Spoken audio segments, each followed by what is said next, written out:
Bienvenue à tous dans ce nouveau numéro de Politique et Économie. Cette semaine, mon invité Pierre Hilard. Bonjour monsieur. Bonjour. Pierre Hilard, docteur en sciences politiques, spécialiste de l'idéologie mondialiste. On va en parler dans un instant de cette idéologie. Je signale à nos téléspectateurs, Pierre Hilard, que vous rééditez deux de vos ouvrages aux éditions Culture et Racine, Chronique du mondialisme, augmentée d'une conclusion qui fera l'objet de cet entretien, également Atlas du mondialisme, ainsi que le dernier dont vous aviez signé l'avant-propos, je l'ai ici avec moi, toujours aux éditions Culture et Racine, Histoire secrète de l'oligarchie anglo-américaine de Carroll Quigley, le professeur Carroll Quigley. Donc, vous avez signé l'avant-propos de cet ouvrage. En introduction de cet entretien, Pierre Hilard, est-ce que vous pouvez commencer par nous expliquer les origines idéologiques du mondialisme? Les origines du mondialisme, si vraiment on allait à la source, ça repose sur le refus de l'incarnation. Et ensuite, il y a eu des répercussions d'ordre politique et financière, et cela a touché en priorité le monde anglo-saxon. La première marque, c'est suite à la défaite anglaise face aux Français en 1214, la bataille de Bouvines, vous avez eu une révolte des barons anglais en 1215 face au roi Jean sans Terre, et cette révolte des barons anglais a permis à une caste financière, à une oligarchie, d'imposer ses vues au pouvoir politique. Et vraiment, la Magna Carta, à partir de 1215, est le démarrage officiel de cette oligarchie anglo-saxonne qui va prendre un poids certain au XVIIe siècle avec la mort en 1649 du roi d'Angleterre, Charles Ier, avec Cromwell. Cromwell, puritain de son État, qui va instaurer une dictature, et cette puissance oligarchique anglaise va augmenter. Pourquoi? Parce que vous aviez à cette époque le foyer de la finance marane qui était aux Pays-Bas, enfin à l'époque les Provinces-Unies. Et vous allez avoir un accord au XVIIe siècle, dans les années 1655, 1656 et les années qui suivent, entre les dirigeants de cette communauté marane financière, le Wall Street hollandais, avec Menasseh Ben Israël, et Cromwell, et cette puissance financière hollandaise, marane, va basculer des Pays-Bas à la City de Londres. Et c'est véritablement la naissance, le renforcement considérable de cette puissance anglo-saxonne liée au monde de la finance venant des Provinces-Unies. Et puis, par la suite, ça a augmenté en puissance avec la création de la Banque d'Angleterre en 1694. Ça a monté au cours des siècles, avec en particulier les Rothschild qui ont joué un très grand rôle. Vous avez le père fondateur, Mayer Amschel Rothschild, il avait 5 fils, dont un qui s'est installé à Londres au début, fin XVIIIe siècle. Et vraiment, la dynastie Rothschild de Londres a joué un rôle très important. En particulier avec un certain Cecil Rhodes.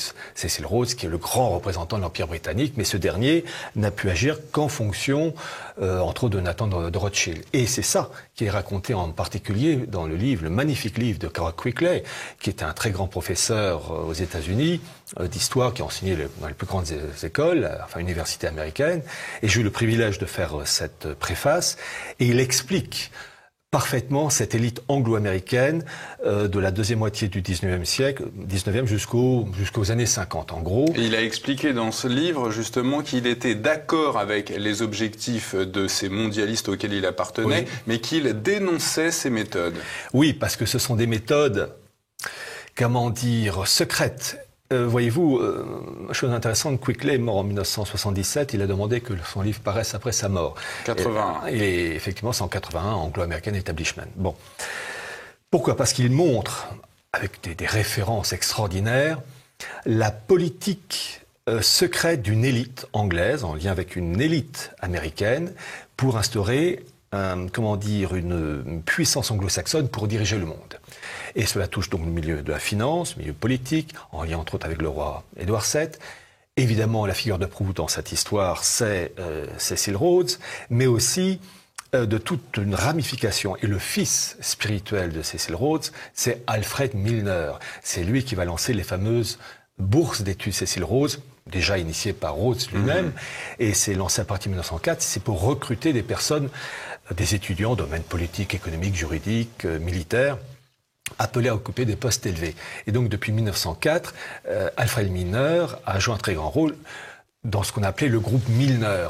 Et vous avez donc des subdivisions au sein de ce groupe qui occupaient les postes clés, en Angleterre comme aux États-Unis, et ils ont vraiment diffusé un idéal. Et cet idéal, c'est un idéal technocratique.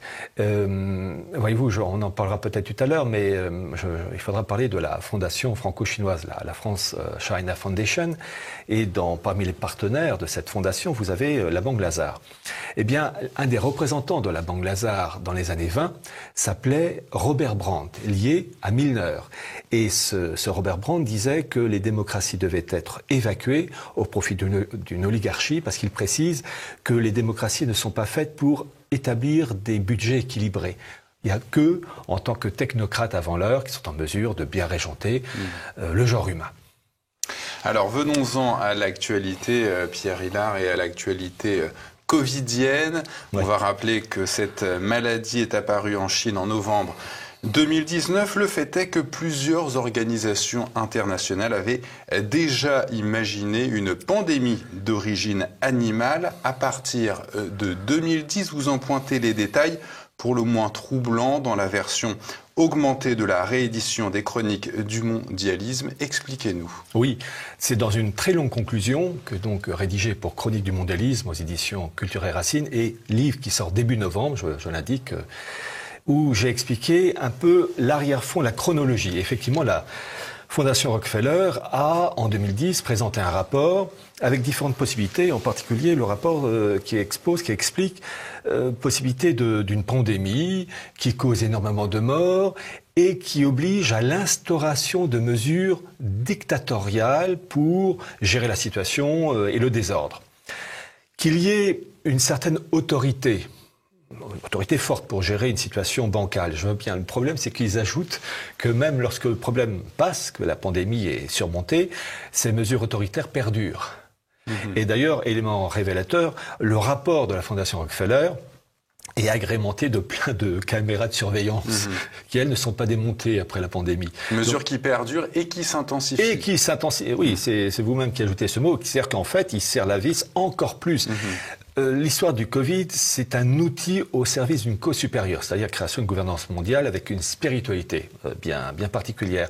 Et cette histoire de la Fondation Rockefeller, qui donc initie cette chose-là en 2010, eh bien, cette histoire a été reprise dans une bande dessinée éditée par l'Union européenne sous l'égide de Jean-David Morvan, avec le titre Infected, infecté, qui raconte l'histoire d'une pandémie qui part de Chine, curieux, ça aurait pu être le Pérou, le Groenland, les îles Maldives. Non, c'est la Chine, avec énormément de morts. Et il y a donc une pagaille, et ils arrivent, au bout de plusieurs mois, à trouver le vaccin salvateur, et à donc régler la situation. Et la bande dessinée se termine par une réunion de tous les grands Manitou de l'Union européenne, en liaison directe avec le secrétaire de l'ONU à New York et le ministre des Affaires étrangères, enfin, le secrétaire d'État américain. Et tout ça se termine sous les flonflons pour dire, en gros, on a dominé et réglé la situation, mais ça va nous aider aussi à instaurer une mesure unique pour gérer les problèmes de santé à l'échelle planétaire. En fait, ces problèmes sont utilisés pour mettre en place des mesures qu'on ne pourrait pas installer si le problème n'existait pas. Donc, bienvenue le problème. Vous estimez, Pierre Hilard, que l'apparition de cette pandémie, le Covid-19, et son utilisation pour imposer un confinement général, des mesures liberticides, l'effondrement des économies mondiales n'est qu'un phénomène déclencheur, mais pour déclencher quoi? Pour aller vers quoi? Bon. L'histoire de ce Covid qui est apparu fin 2019, voyez-vous, c'est au mois d'août 2019 que j'ai pris conscience qu'il y aurait un événement déclencheur. Ça, certes, je le savais. J'ai toujours su que pour mettre en place pour passer d'un monde à un autre, il faut ce que j'appelle l'allume-gaz. Il faut un événement brutal, un événement qui tape dur, qui oblige à passer d'un monde à un autre. Bon. En août 2019, vous avez eu la fameuse réunion des grands banquiers, Fed, BCE, Banque du Japon, etc., aux États-Unis, à Jackson Hole.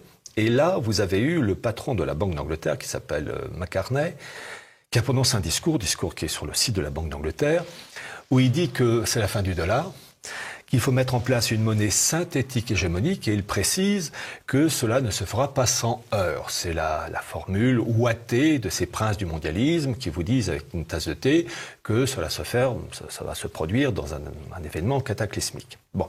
Et donc lorsque j'ai lu ça en août 2019, je me suis dit, bon, ça y est, ils officialisent le déclenchement. La bascule. Mais quel va être l'allume-gaz? Et dans cette histoire, c'était la Covid. On dit la Covid, c'est au féminin, paraît-il. Au début, je disais ça ou le. Bon, enfin, bref. Les féministes vont tomber de leur chaise. Oui, elles font assez de manière. On va en parler tout à l'heure et en termes délicats. Donc, lorsque j'ai vu l'histoire du Covid-19 arriver, là, j'ai pris conscience que c'est l'outil. Et c'est ça le problème, c'est que tout le monde s'excite sur l'outil, alors qu'il faut comprendre ça comme un outil au service d'une cause supérieure. Et donc, ça a été le processus pour lancer une bascule qui permet de détruire les économies occidentales, enfin mondiales, car il faut détruire le monde issu de 44-45, des accords de Bretton Woods en particulier, on en parlera avec le coût du dollar, et il faut donc un choc.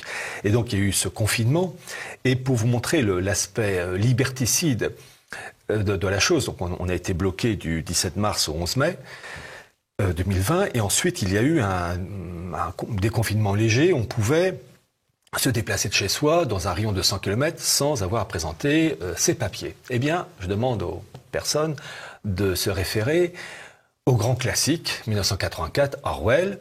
Alors, à titre personnel, j'ai l'édition de poche. Alors, vous allez page 158.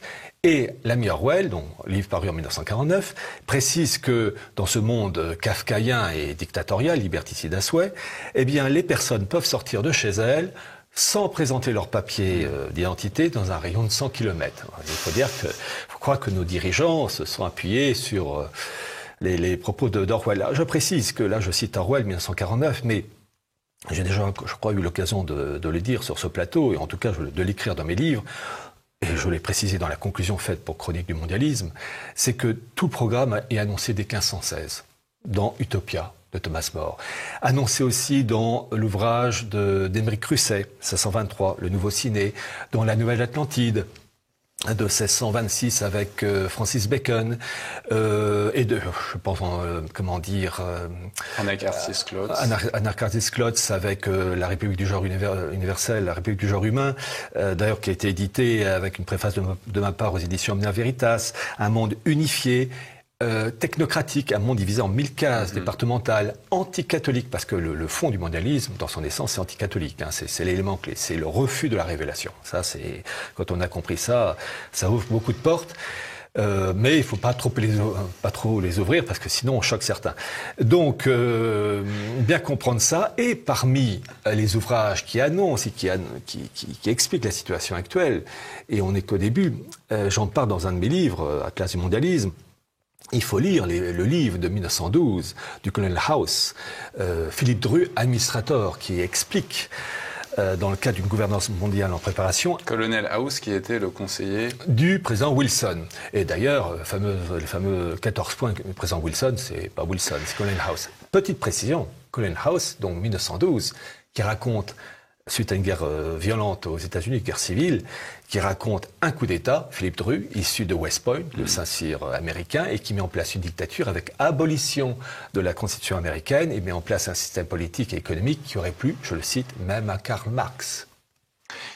Pour mettre en lumière, et ça sera ma dernière question pour cette première partie, Pierre Hélard, pour mettre en lumière l'esprit du mondialisme, cette tournure d'esprit, vous évoquez la leçon de numérologie de l'ancienne directrice générale du FMI, Christine Lagarde, qu'elle avait faite lors d'une conférence de presse en janvier 2014. De quoi s'agissait-il? Alors, Christine Lagarde, à l'époque patronne du FMI, maintenant elle est à la BCE, a présenté ses vœux à la presse en janvier 2014. Les vidéos sont sur YouTube. Et on lui a refilé quelques recommandations.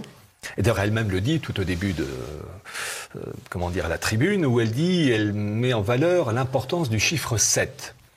Alors elle dit, nous sommes en 2014, donc que ça va faire 70 ans qu'ont eu lieu les accords de Bretton Woods, 1944, qui instaurent donc le dollar comme monnaie de référence. Et elle dit, enlevez 0 et il reste 7.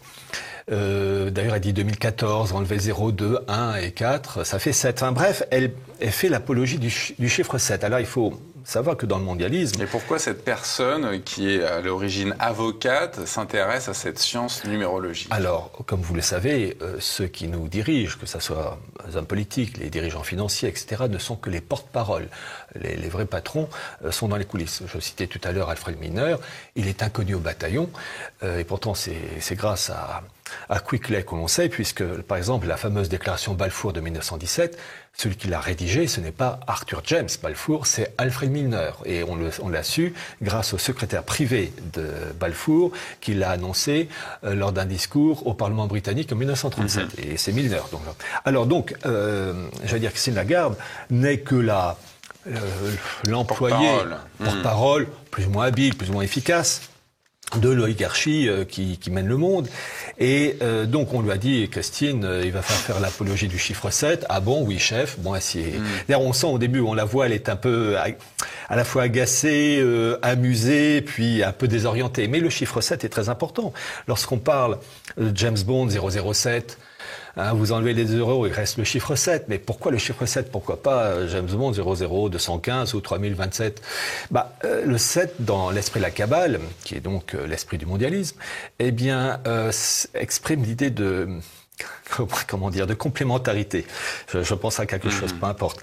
Et ce chiffre 7, on le retrouve dans les documents qui était adressé à la reine Élisabeth Ier, donc là on est au XVIe siècle, par son conseiller et espion John Dee, D2E, qui était un kabbaliste et aussi un espion, donc qui fournissait ces documents. 007, les 00 représentaient les yeux réservés uniquement à la reine, donc il s'adressait uniquement à la reine Élisabeth Ier, et le chiffre 7, idée de totalité, il disait tout à la reine. Eh bien, ce chiffre 7... et le chiffre traditionnel, et donc, comment elle s'appelle, Christine Lagarde, on lui a conseillé de parler de l'importance du chiffre 7, et chose intéressante, et d'ailleurs je le précise dans la conclusion de Chronique du mondialisme, elle part donc de 2014, et lors de ce discours de l'importance du chiffre 7, or, comme par hasard, 7 ans plus tard, 2021, c'est l'année de la grande réinitialisation, et on va en le parler. fameux Great Reset, voilà, c'est ça. Dans un instant, c'est pas l'effet du hasard. En attendant, on va faire une courte pause, on se retrouve dans un instant.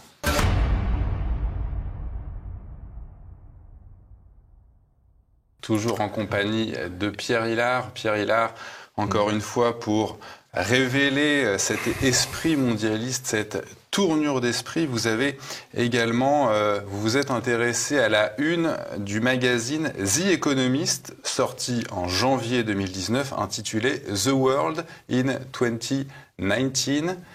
Est-ce que vous pouvez nous... voilà, mais du coup, comme c'est en anglais, je fais la totale en anglais. Est-ce que vous pouvez nous décrire ce qu'on voit sur cette une? Alors, effectivement, dans cette conclusion, j'ai apporté quelques informations concernant donc les éléments qui décorent la couverture de The Economist, Le Monde pour 2019. Et évidemment, tout cela n'est pas anodin. Vous avez par exemple le profil d'un homme à la tête rasée, et vous avez des traits qui partent du menton, de la bouche, du nez, des orbites oculaires et du front, et qui prolongent donc le visage.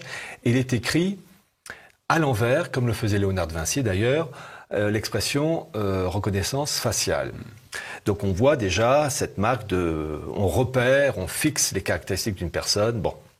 Vous avez aussi des chevaux, le chevaux de l'Apocalypse, avec une tête de mort. Vous avez aussi un cheval. Tout ça avec le style des dessins de Léonard de Vinci. Oui, la référence Léonard de Vinci, d'où d'ailleurs les inscriptions à l'envers, parce que quand Léonard de Vinci écrivait, c'était à l'envers. Il faut prendre un miroir pour lire. Bon.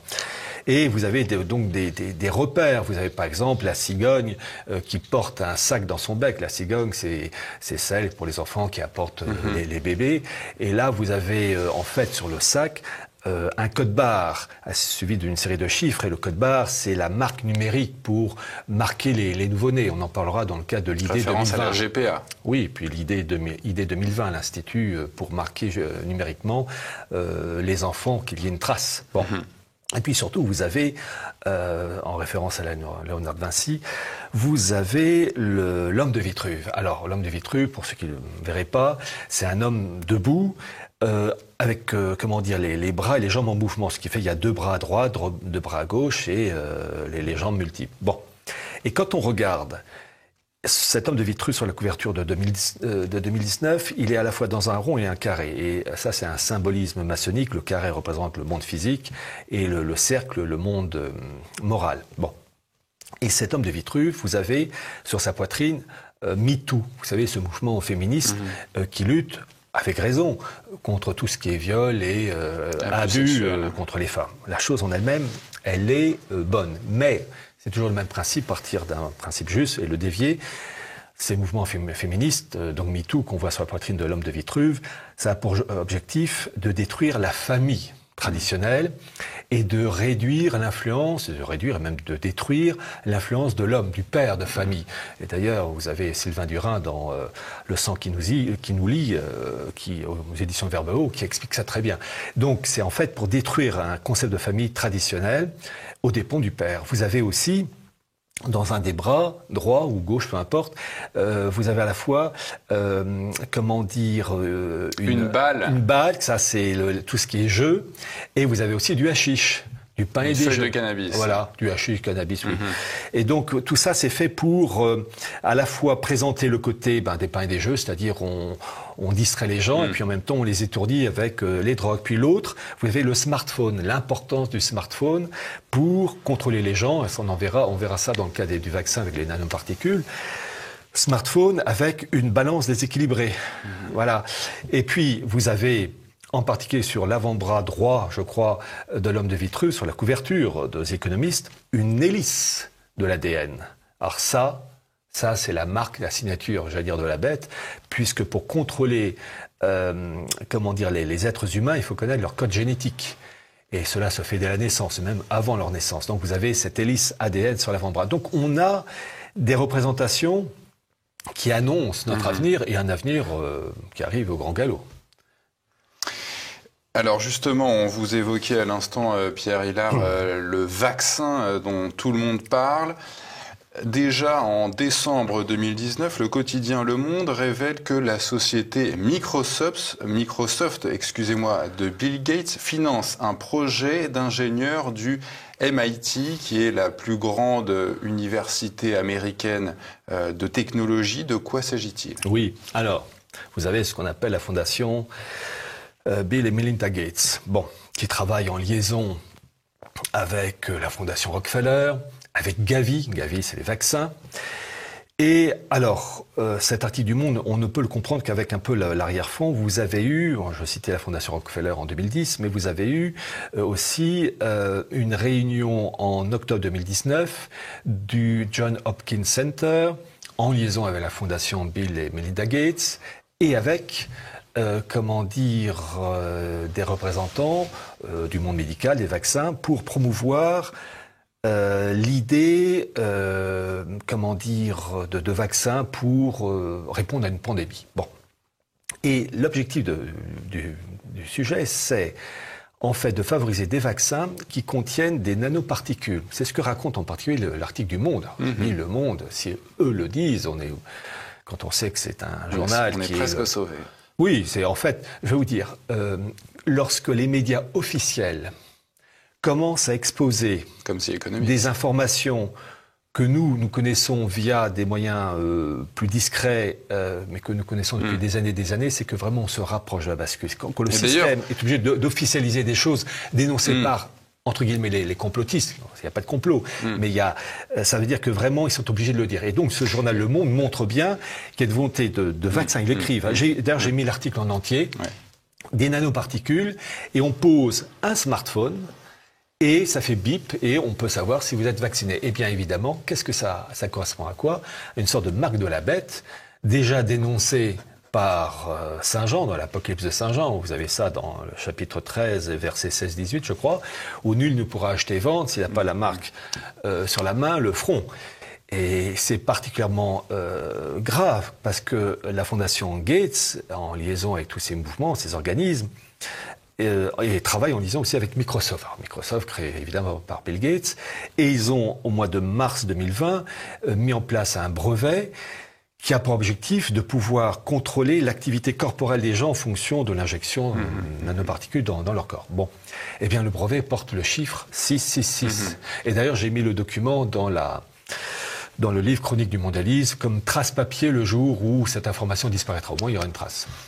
Pour revenir un court instant sur cette une du magazine The Economist paru en janvier 2019, Oui. ce qui est très troublant, c'est qu'on peut voir cet animal, le pangolin, Oui. qui sera officiellement à l'origine de cette pandémie qui n'interviendra que plusieurs mois après, Oui. fin de la parenthèse. Vous évoquez aussi, Pierre Hilard, l'ID 2020, une organisation non gouvernementale qui plaide pour l'identification numérique du milliard de sans-papiers dans le monde. Vous estimez que son réel objectif est d'étendre sa volonté d'identification numérique à l'humanité entière. Qu'est-ce qui vous permet d'affirmer cela? Parce qu'il faut d'abord commencer avec les malheureux et les miséreux et étendre ensuite, alors ça c'est un galop d'essai, puis ensuite étendre tout ça à la population entière. Voyez-vous, l'idée 2020 a été créée en 2016, toujours en liaison avec les mêmes, Gates et toute la suite. Et l'objectif, c'est qu'ils veulent qu'on puisse trouver l'identité d'une personne, non pas en fonction de papiers qui peuvent être perdus, brûlés, mais en fonction d'un marquage dans le corps et qu'on puisse, grâce à l'aspect numérique, identifier la personne. Alors ils vont commencer évidemment par, j'allais dire, les miséreux, parce que ça permet aussi de faire des tests, et puis quand les tests tournent mal, vu que ce sont des pays quand même, les pays d'Afrique, où il y a des problèmes en tout genre, et bien quand il y a un problème, et bien ça passe à la trappe. Vous savez, on citait le journal Le Monde, comme par hasard, les tests qui ont été organisés ont été faits au Kenya, au Malawi et au Bangladesh. C'est-à-dire les pays les plus délabrés, les plus corrompus en tout cas, et pas le mal Bangladesh corrompus. étant le pays peut-être le plus pauvre du monde. Voilà, donc ils font jamais ça en Finlande ou aux Pays-Bas, parce que ce serait plus embêtant s'il y a un problème. En fait, c'est ça qui est terrible, ces gens-là profitent de la misère de ces peuples où évidemment il n'y a pas de trace papier des malheureux et qui en échange d'un peu de nourriture vont servir de cobayes. Et vu que les autorités de ces pays sont corrompues, on peut leur graisser la patte et dire bon, il y a eu un problème, tant de morts, mais on vous paye pour calmer en tout cas faire en sorte que vous ne disiez rien. Voilà, donc l'idée 2020 a pour objectif donc d'étendre un modèle de contrôle numérique, c'est-à-dire qu'on saura qui vous êtes grâce à un marquage dans votre corps. Et tout ça, ça va de pair avec l'agenda 2030. Vous la voyez également, Pierre Hilard, cet esprit mondialiste, cette tournure d'esprit dans les origines du mouvement écologiste concrétisé par l'agenda 2030 des États-Unis et ses objectifs de développement durable, dont l'abolition de la pauvreté, de la faim dans le monde, l'égalité entre les sexes, une énergie propre, des mesures concrètes, positives, Pierre Hilard. Effectivement, c'est très Huxleyen comme présentation. Qui peut être qui peut être pour la pauvreté, contre l'eau potable. À titre personnel, je suis contre les glissements de terrain, la foudre et la grêle. Mais c'est un côté utopique. Alors, pour comprendre cet agenda 2030, il faut remonter aux années 70, vous avez le Club de Rome, 1972. Vous avez eu des projets aussi avec une Norvégienne qui porte un nom pas très sexy puisqu'elle s'appelle Gro Harlem Brundtland. D'ailleurs, son prénom correspond tout à fait à son physique de viking. Et puis, vous avez eu Réunion de Rio de Janeiro en 1992. Tout ça, c'est pour mettre en place des mesures en faveur de la nature, de l'économie verte. Et tout ça, ça a été vraiment condensé en 2015 avec ce fameux agenda 2030. Et en fait, vous avez 17 chapitres qui se subdivisent en 169 points bien précis. Vous l'avez cité, lutte contre la pauvreté, l'importance des villes, des villes intelligentes, en fait, surveillées et numérisées à mort. Le prince saoudien est en train d'en faire un projet dans le nord-ouest de ce pays. Oui, Neon, tout au nord. Et d'ailleurs, je crois qu'il y a un représentant germano-américain qui s'appelle, je ne sais plus son nom en tête, mais qui fait partie de Bilderberg, qui dirige tout ça, comme par hasard. Donc, l'objectif, c'est en fait, dans l'agenda 2020, on peut essentiellement retenir les points suivants. Et ils sont, vous allez voir, très orwelliens, Aldous Huxley, vous allez voir.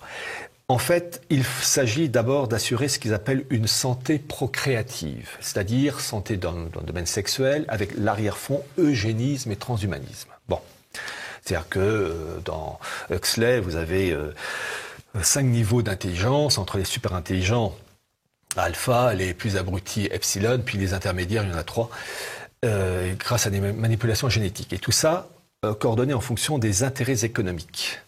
Donc, en fait, c'est ça qui nous annonce.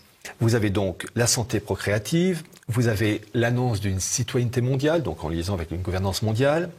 Vous avez la volonté de renforcer tout ce qui est institut et institut bancaire, institut financier. Donc vraiment, c'est le dieu Mammon qui va imposer sa loi.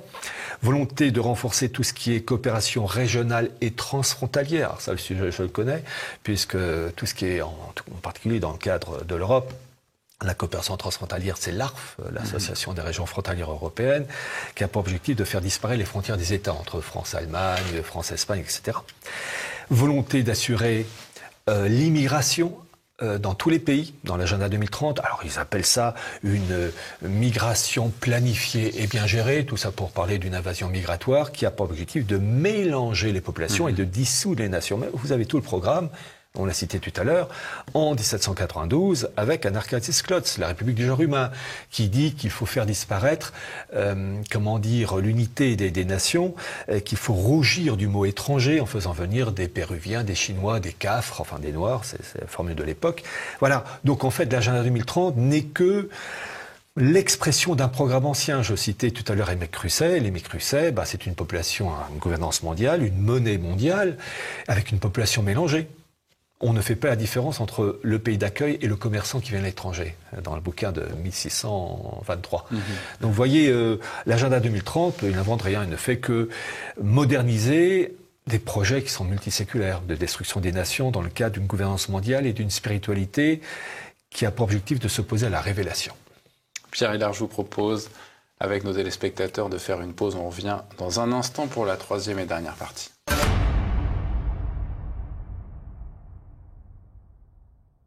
Toujours en compagnie de Pierre Hilard, on va maintenant parler de l'actualité récente. Pierre Hilard, en la personne de Kristalina Georgieva, celle qui a succédé, à Christine Lagarde à son poste de directrice générale. Le 3 juin dernier, elle annonce les ambitions de son institution à travers ce qu'elle appelle la grande réinitialisation. Qu'est-ce qu'elle entend par là ? Alors, d'abord, le discours qu'elle a tenu, il faut citer 2 personnages. Elle s'est adressée donc devant un parterre de personnes acquises à la cause mondialiste, mais il y avait 2 représentants. J'ai cité, en particulier grâce au bouquin de Carol Quigley, l'importance de l'oligarchie anglo-saxonne et de la monarchie anglaise au XVIIe siècle. Comme par hasard, qui était présent ce discours de la présidente Georgieva en juin 2020, le prince d'Angleterre, le prince Charles. Donc on a une parfaite continuité de la monarchie britannique depuis Cromwell, et même bien avant, mais surtout depuis Cromwell, dans cette histoire du mondialisme. Ça, c'est la première chose. Deuxième personne qui vraiment assistait à cette conférence, c'est l'Allemand Klaus Schwab, le patron du Forum économique mondial de Davos, qui devait faire une réunion en janvier 2020 pour se lancer cette fameuse grande réinitialisation, mais réunion qui repoussait à l'été prochain. Bon, donc comme par hasard, les 2 personnages clés qui assistent à ce discours. Et qu'est-ce qu'elle dit ? Elle dit en gros, il faut favoriser l'aspect numérique dans tous les domaines, il faut favoriser tout ce qui est investissement privé et public, freinant qui soit favorable à tout ce qui est limitation du carbone. Donc, toutes les entreprises qui produisent du carbone, au kilo, si je puis dire, auront un avenir, n'auront pas d'avenir. Donc, finalement, c'est l'annonce de la production de masse et de la consommation de masse. Et puis elle ajoute aussi l'importance de l'éducation pour diffuser cet idéal d'économie verte. Voilà. Donc c'est une véritable bascule. Le monde, né en 44-45, le roi dollar, doit être détruit. Et d'ailleurs, je rappelle une chose, le Le programme, il a été annoncé en janvier 1988 dans la revue The Economist. J'ai publié, j'ai la classe du mondialisme aux éditions donc Culture et Racines qui sort donc début octobre et qui présente en particulier la couverture de janvier 1988 où vous avez l'annonce d'une monnaie mondiale, Phoenix, à l'horizon 2018. Donc je rappelle 30 ans avant, 1988-2018. Alors à l'horizon 2018 avec toujours la marge pour laisser la possibilité de faire ça en 2019, 2020, 2021, 2022. Mais surtout, cette monnaie mondiale, Phoenix, naît de la destruction du monde 44-45, puisque vous avez des dollars, des yens et des marques qui brûlent, et des cendres et des flammes naissent le nouveau monde, cette fameuse réinitialisation, avec cette monnaie mondiale, Phoenix, qui avait été monnaie mondiale déjà proposée par Keynes en 1944, lors des accords de Bretton Woods, qui voulait le Bancor. Et donc monnaie mondiale. Et son opposant américain, Dexter White, ne le souhaitait pas. Or, chose très intéressante, en 2010, vous avez Strauss-Kahn, à l'époque donc patron du FMI, qui avait présenté dans un rapport d'avril 2010 intitulé Reserve Accumulation, pages 26 et 27, le projet d'une monnaie mondiale Bancor aux dépens du dollar. Et ça, son affaire ensuite du Sofitel n'a pas dû arranger les choses. Alors Pierre Hillard, je voulais qu'on aborde cette question un peu après, mais puisque vous l'abordez maintenant, allons-y. J'ai interrogé l'économiste Jacques Sapir il y a quelques semaines à partir de là, sur cette possibilité de l'émergence d'une monnaie mondiale. Il balaie cette possibilité en affirmant que tant que le FMI sera sous la houlette des États-Unis, une telle chose ne pourra pas se produire et le dollar restera la monnaie d'échange mondiale. Oui. Ah oui, alors je vais vous dire, ces gens-là, je les connais, je les ai rencontrés à l'université. Vous ne pouvez pas savoir comme je me suis ennuyé durant mes cours et mes années universitaires. Parce que ces personnes présentent toujours un aspect mécanique de la chose. Vous vont vous présenter des articles de droit, des formules mathématiques dans le domaine financier, etc., qu'il faut voir. Mais ils n'expliquent jamais les référents religieux et philosophiques qui sont derrière cela. Nommé Jacques Sapir, il n'était pas français avant 1789. Depuis 1789, il l'est. Qui se pose la question. Il a dû avoir un changement de paradigme. Je veux dire par là que quand on s'intéresse à des événements politiques, financiers, il faut d'abord s'intéresser aux référents religieux et financiers qui permettent la mise en place de lois, de mesures, qui permettent le passage d'un monde à un autre. Dans le monde anglo-saxon, vous avez deux courants. Ça, on ne l'enseigne jamais à l'université. À Sciences Po, j'appelle Sciences Po, rue Saint-Guillaume, on vous forme des esprits qui ne sont pas des esprits, puisqu'il y a des courants d'air. On n'enseigne pas qu'il y a dans le monde anglo-saxon deux branches. La branche patriote, qui défend, en particulier c'est le cas américain, l'intégrité du territoire américain, tout en acceptant qu'il intègre ce territoire américain à une gouvernance mondiale, avec un dollar respecté, quitte à ce qu'il perde sa valeur né en 1944, de monnaie mondiale, mais en tout cas un dollar respecté. Et puis l'autre branche, la City de Londres, qui veut détruire les nations et qui veut faire une purée de tout cela au profit d'une monnaie planétaire. Et là, le dollar passe à l'encan. Et d'ailleurs, déjà, vous aviez c'est Carol Quigley qui explique ça très bien. Vous aviez déjà, à l'époque, donc 19e et début 20e siècle, deux courants au sein du monde anglo-saxon. Entre le monde anglo-saxon, Rhodes, Cecil Rhodes en particulier, qui voulait un empire mondial, planétaire, avec comme colonne vertébrale le monde anglo-saxon, c'est-à-dire l'empire britannique et les États-Unis. Et puis, un autre courant qui voulait une purée de tout ça. Ça, on ne vous l'enseigne pas dans les universités.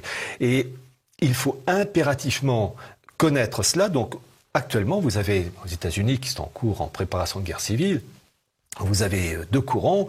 Trump qui cherche, dans le cas d'un mondialisme, à défendre le patriotisme américain, d'ailleurs il le dit lui-même, mais un États-Unis dont on respecte les caractéristiques et son intégrité territoriale. Puis vous avez une autre branche, la branche des démocrates et Hillary Clinton et Obama, etc., qui veut faire une purée de tout ça. Et puis le dollar doit disparaître. Vous avez une rivalité interne. Pensez bien que si ces élites, certaines élites, présentent des documents pour annoncer une bascule, lorsque vous avez en janvier 1988 la présentation du Phénix, c'est pas pour faire joli. Voilà.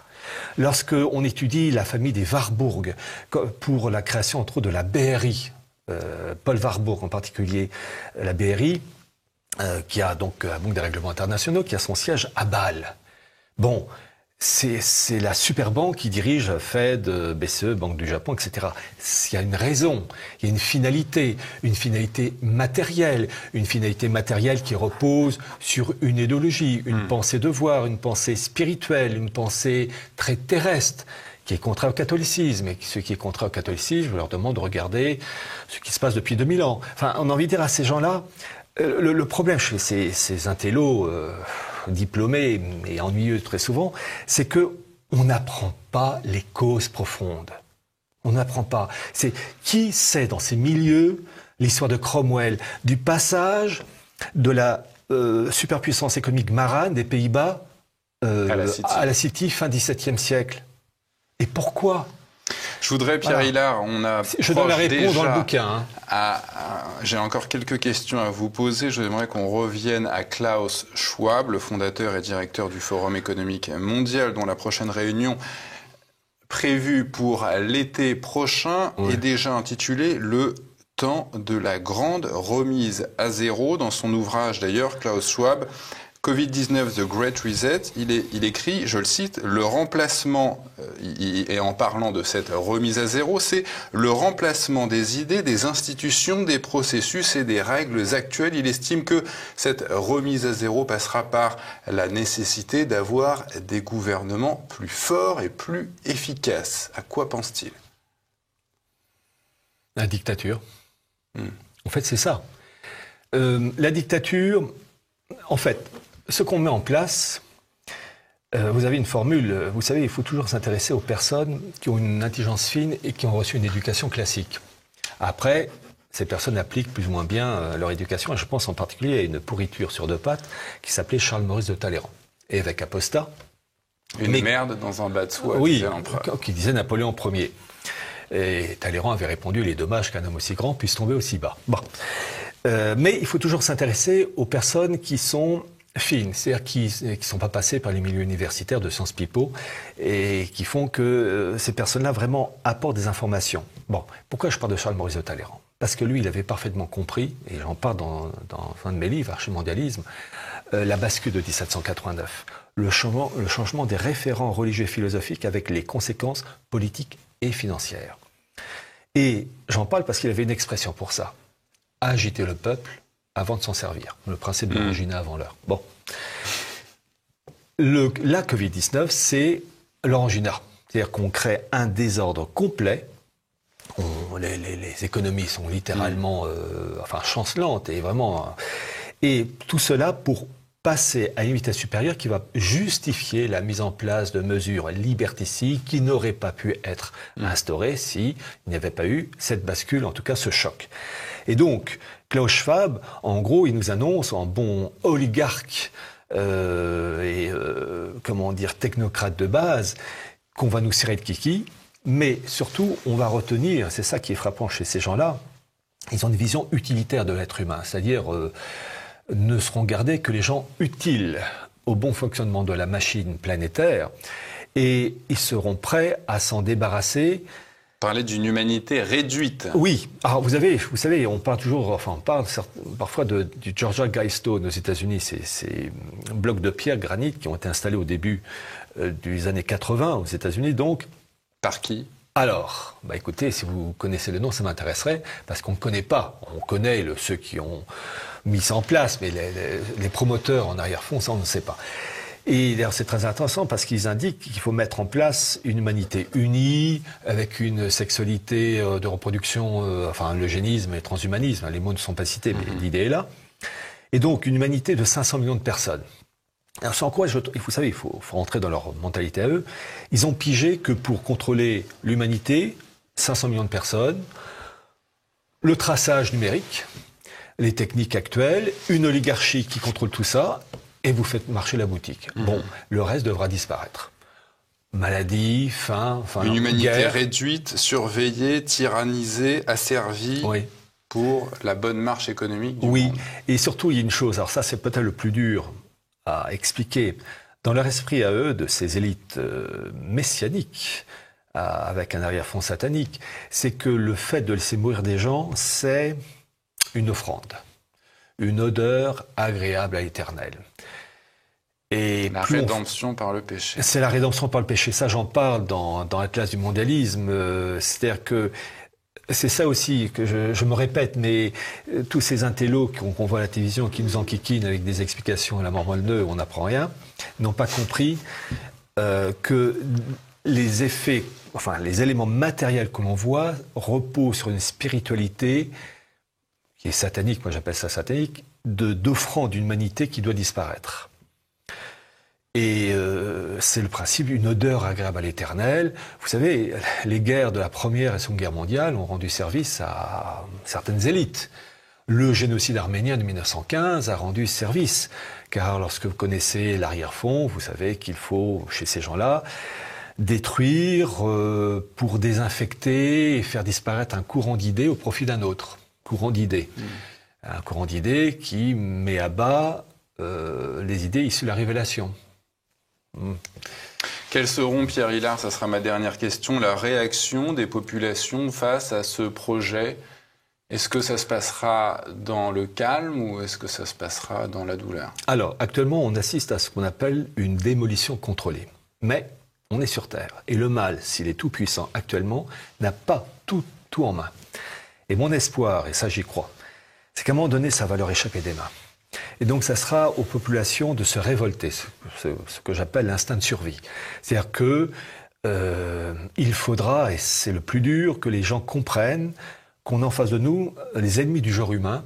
Ils veulent notre peau, ils veulent nous asservir, nous laisser crever. Vous savez, les personnes âgées, ce sont des personnes inutiles pour ces gens-là. D'ailleurs, vous avez un professeur, Laurent Alexandre, ou Alexandre Laurent, je ne sais plus dans quel ordre. Laurent Alexandre, qui a parlé d'espérance résiduelle, d'espérance de vie résiduelle.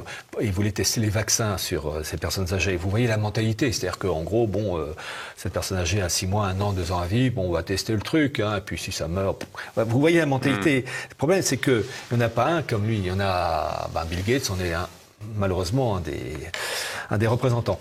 Donc, j'espère que dans le système qui va s'écrouler en particulier parce que